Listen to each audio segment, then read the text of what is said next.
This is Josh Beiser from GameWisdom.com. Hope you enjoy this critical thought, your daily discussion on game design. And be sure to like and subscribe to the channel, and you can pitch future critical thought topics. Oh boy, boys and girls. It seems like fate is conspiring against me to do the critical thought on Western RPG design. We had a delay with the weekly Game Wisdom Live, which is going to be happening tonight for those of you watching this today, which means with the recording tomorrow, I won't be doing a critical thought on the same day that I do a Game Wisdom Live. I was planning on doing one today, and we got kind of a bombshell dropping on the game market, specifically for indie developers. And it basically called for an emergency critical thought. It seems like Valve is going forward a monumental change to Steam and the process for getting your game onto the platform. It was announced today that Steam Greenlight will be going away sometime this spring and will be replaced by Steam Direct. And what this is essentially is, instead of having to get the community to vote for games to be on Steam, Valve will now charge developers a fee per game. The fee has not been decided yet. That will basically allow you to publish your game on the platform. From rumors that have been talking, it could be as little as $100 a game to as much as $5,000 a game. And when you pay this, or when you go on Steam Direct, that's it. There's no voting, there's no waiting period. You do this, you give your money, you sign all the paperwork, you're on Steam. And this is definitely a huge change from before, and it's got a lot of developers talking. And I'm still trying to make sense of this myself. We've talked about Steam before, or the process of Steam. And just to reiterate things, the ability to get onto Steam and sell your games has become a major part of game development, especially for indie developers. Now, there have been other platforms open today. We have Ichigo, GOG, Humble Bundle, etc., but Steam is still the de facto choice. And getting onto the platform has been a lot of trouble over the years. When Steam was originally launched, and for the majority of the last decade, the ideal was you had to know someone. And there were plenty of stories about knowing a guy who knew a guy who knew a guy who just happened to work at Valve to get your game through and onto the platform. And I've spoken to several developers over the last few years with the Perceptive podcast who talked about just how much of a pain it was to get through this process. And even some really amazing games like Drox Operative, Din's Curse from Soldak did not get onto Steam during this period. Of course, AAA developers or indie developers who had a lot of recognition got through it very quickly. But for the vast majority of people, you weren't getting onto Steam. And some people liked this kind of process because it essentially vetted out the shovelware games from the quality titles. But of course, for every great game that gets onto Steam, I'm sure there are several dozens that were missed. And again, with Steam being the most popular option, and at this point, this was before GOG, Humble, Ichigo, and etc. were on the scene, you didn't get on Steam, chances are your game's going to fail. Unless, of course, you get really lucky and it gets mentioned by a big YouTuber, but then again, once that happens, you can then get on Steam very easily. And then that process was replaced with one of Steam's later versions. I believe the original version of Greenlight. And again, it's been so long over the years that it's hard sometimes to keep track of Steam's little programs. But when Steam Greenlight was originally started, the idea, of course, was to get your game, or have an easier way of getting your game out there and to be noticed. And the original form was essentially you submit your game, and we'll put it on there. And of course, everybody submitted a game to Steam Greenlight. And I'm just looking to make sure there's no other name for it. And again, sometimes it's hard to keep track of these things. So the original form was you just submit your game, and then you have people vote on it, and that's it.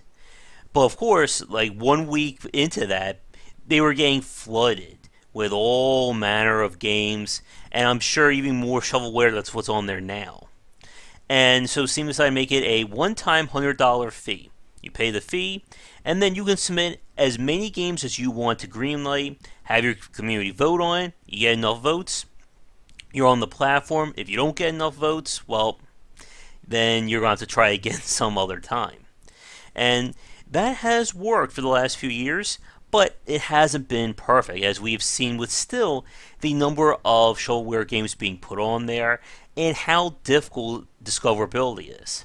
As has become sort of a famous saying here, right now as we're talking, chances are there's been at least 20 games released on Steam, no matter when you are watching this video.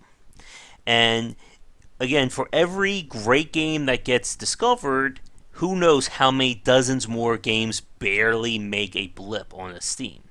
And as we've talked about previously, there's a very narrow window for getting your game noticed by people. The second your game leaves that front page, it's like your game doesn't exist. And there have been a lot of developers who unfortunately have had trouble recouping the cost of development. And what Steam Direct is trying to do, or at least from what I'm reading, is it's once again trying to have that gate up. Something to prevent, someone just submitting 50, 60 games, getting on the platform, and then it's just flooding the market. And there was a report on Gamasutra yesterday regarding data on Steam and how the number of games that have been put onto the platform has grown dramatically over the last few years, and so has profits. They estimate, I think it was 200,000 over a 90-day period was what they were the metric they were measuring. And while this is all well and good, Steam Direct is looking to change things again dramatically. Now, as we said a few minutes ago, as with most things from Valve, it can go through a number of iterations and changes before the official rollout. And there's always the very possibility that by the time you're watching this on YouTube or in a few days, they may completely change their mind on it. Just like when I first talked about the Steam Workshop with paid mods for Skyrim, and by the time I made that post, in 2 days later, Steam or Valve completely removed it from Steam Workshop. So, who knows what that will mean. But let's talk a little bit about this. With this kind of idea, the fee, now the thing that I think has a lot of people worried is that it's not a one-time fee. And again, this means that if you're submitting 5 games, 10 games, anything like that, it's going to cost you more. And with the fact that the fee has not been officially announced yet, has people worried. $100, depending upon where you are and how your finances are doing, could be a lot of money. But $5,000 is definitely a lot of money for everyone, unless you're a major corporation. And this is what has a lot of indie developers worried. If you submit, your $5,000 fee, put your game on Steam, and then it doesn't sell at all, are you out $5,000 plus the cost of development, plus the time and energy it took you to make that game? Now, they're saying the fee is recuperable, and this is the part that Valve is being a little bit quiet about. It hasn't been confirmed yet, at least at this moment of recording, if this $5,000 or whatever the fee is simply going to be like a sort of like experience debt for those of you who play Diablo or MMOs, where you're not going to earn money until you've made X amount that goes for that fee, and then the rest of it is yours. Or is this going to be, I pay you money, and then the second my game makes X amount of dollars, you give me that fee back? Again, it's still too soon to tell, but what has a lot of people worried about this, again, is the fact that it's adding another gamble to releasing a game. Now, not only do you have to worry about making the game and selling it, but you also have to worry about coming up with whatever this fee is. And let's say your first game does horrible. Then, are you going to be able to get the money for a second fee, or a third fee, or a fourth fee, etc.? Now, rereading the article, which I've been trying to thumb through while I've been talking to you, it sounds like, again, like this, it doesn't really mention if this is only going to be for indie developers or people who are already off the platform, or will this basically be for everybody? Basically, we're going to start with a clean slate. If you're an indie or AAA developer, you have to pay the money. I have a feeling that it's going to be for new developers, and I just want to quickly reread this. So, starting in spring 2017, so not only do you have to pay the fee, but you also have to set up a bank account. No, I'm sorry. You have to submit information, company verifications, tax records, stuff like that. Pay a recoup-able application fee while we have invested heavily. Yeah, so right now they're still gathering data, so it could be as low as 100 or as high as 5,000. And again, there's still not a lot of information at this point. Whether or not, or information about how this fee will work, who's it going to be applied to, and of course, if this will change at all in the future. As we've said before, Valve can be a little notorious for changing their mind on a lot of things. And I guess to wrap things up, again, this is kind of an emergency, spur of a moment critical thought. As talking to developers and just watching things grow over the years, I do think something needs to happen. There has to be a better way to get your game on the Steam, and again, to separate the noise from the signal. Now, the idea of the fee, though, and having it be for each game, does raise some questions. Now, I guess for me, I think this could potentially lead to another situation of the rich getting richer, the poor getting poor. If you have an amazing first game and you earn well over $5,000, then of course, using those proceeds, you can easily set aside whatever the amount is and release your next game. But let's say your first game just does okay. It barely makes even, and then you have that fee on top of it. Will that be the difference between making a second game or having to step out? Again, I don't have first-hand knowledge on this. So, for those of you watching this, and I know there's quite a few of you who are either working on games or have already released a game on Steam, what do you think about this? Do you think that this is a step in the right direction? Is there a better solution? And that is the big point. Because as we said, Valve has been playing around with this for years. There's been talk about this for years regarding what is the happiest medium for vetting developers while still allowing people to easily get their game on Steam. And I would say that it has gotten easier. I think that Greenlight and the changes are better than the previous way, again, the friend of the friend. But is charging developers like this the right way to go? Can there be a better way of doing this? And a part of me thinks there should be, and I think this is one of those cases again where Valve is trying to basically remain autonomous. They don't want a system that they have to basically control or use on a day-to-day basis.